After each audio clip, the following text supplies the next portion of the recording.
नमस्कार मंडळी, बातमी येते थेट शिंदे गटाच्या बालेकिल्ल्यातून। एकनाथ शिंदे यांच्या बालेकिल्ल्यातून ठाणे शहरातून भाजपाने एकनाथ शिंदे यांच्या या बड्या नेत्याला केली मारहाण। राजकीय वातावरण तापलं।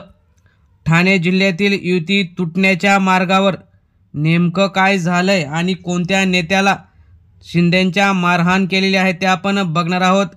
चॅनलवर जर तुम्ही नवीन असाल तर चॅनल सबस्क्राइब करून बेल आयकॉन प्रेस करा। तर आपण सुरुवात करूया की नेमकं काय झालंय। त्या अगोदर तुम्ही जर कट्टर शिवसैनिक असाल, ठाकरे समर्थक असाल तर कमेंटमध्ये नक्कीच ते लिहायला विसरू नका। आपण सुरुवात करूया। स्थानिक स्वराज्य संस्थांच्या निवडणुकांची जोरदार तयारी अनेक जिल्ह्यात चालू आहे।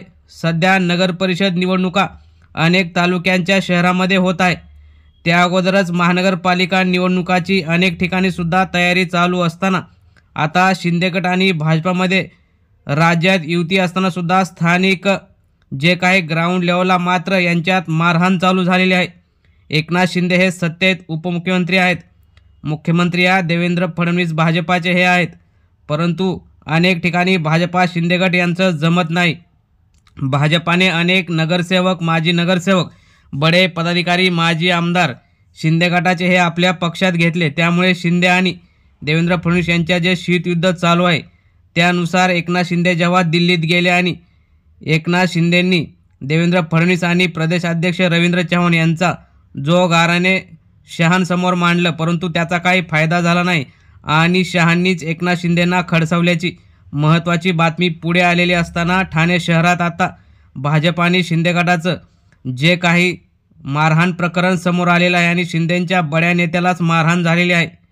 आता हा वादाचा तिढा नेमका काय होणार याकडे लक्ष लागलेलं असताना आता थेट दिल्लीतून भाजपाला बळ मिळाल्यानंतर आता अनेक शहरात शिंदे आणि भाजपा यांच्यात वाद निर्माण झालेला आहे।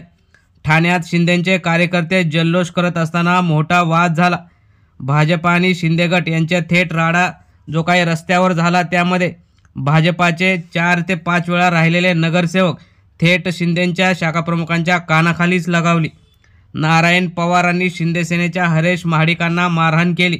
त्यानंतर भाजपा आणि सेनेच्या कार्यकर्त्यांमध्ये मोठा राडा झाला। हे प्रकरण थेट पोलिसांपर्यंत गेल्याची माहिती मिळते। अगोदरच पक्ष प्रवेशावरून दोन्ही पक्षात तणाव निर्माण झालेला असताना आता हे मारहाण प्रकरण जे ठाणे शहरात जिथे एकनाथ शिंदेंची सत्ता आहे तिथे झाल्याने आता भाजपापुढे एकनाथ शिंदे नतमस्तक होणार की काय करणार अशी जोरदार चर्चा आहे। नौपडा पोलीस स्थानकात ही तक्रार करण्यात आल्यानंतर उशिरा प्रकरणाबाबत तक्रार दिली।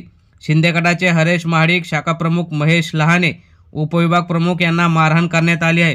भाजपाचे ज्येष्ठ नगरसेवक नारायण पवार यांनी मारहाण केल्याचा आरोप आहे।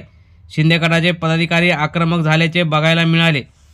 BSU घरांना 100 रुपये रजिस्ट्रेशन फी जाहीर झाल्यानंतर ठाण्यात एकनाथ शिंदेंच्या कार्यकर्त्यांनी जल्लोष करत असताना भाजपाचे जे माजी नगरसेवक तेथे पोहोचले आणि दोघांमध्ये जो काही वाद झाला त्यामध्ये भाजपाच्या नेत्याने शिंदे गटाच्या नेत्यांना कानाखाली लावून मारहाण केली। त्यामुळे आता राज्यातील जे मोठे नेते शिंदे गटाचे असतील किंवा भाजपाचे या मारहाण प्रकरणावर काय प्रतिक्रिया देतात याकडे लक्ष लागलेलं आहे। परंतु सध्या भाजपा आणि शिंदे गटात हा जो राडा मिळत आहे त्यानुसार आता शिंदे गटाचं अस्तित्व हळूहळू भाजपा संपवण्याच्या तयारीत आहे अशी जोरदार चर्चा रंगत आहे। त्यामुळे आता येणाऱ्या काळात दोघांचा संघर्ष नेमका कुठे जातो याकडे लक्ष लागलेलं आहे। मित्रांनो, तुम्हाला काय वाटतं? आता शिंदे भाजपापुढे हतबल झाले आहेत का? तुम्ही सुद्धा तुमच्या प्रतिक्रिया कमेंटमध्ये जरूर कळवा। धन्यवाद। जय हिंद, जय महाराष्ट्र।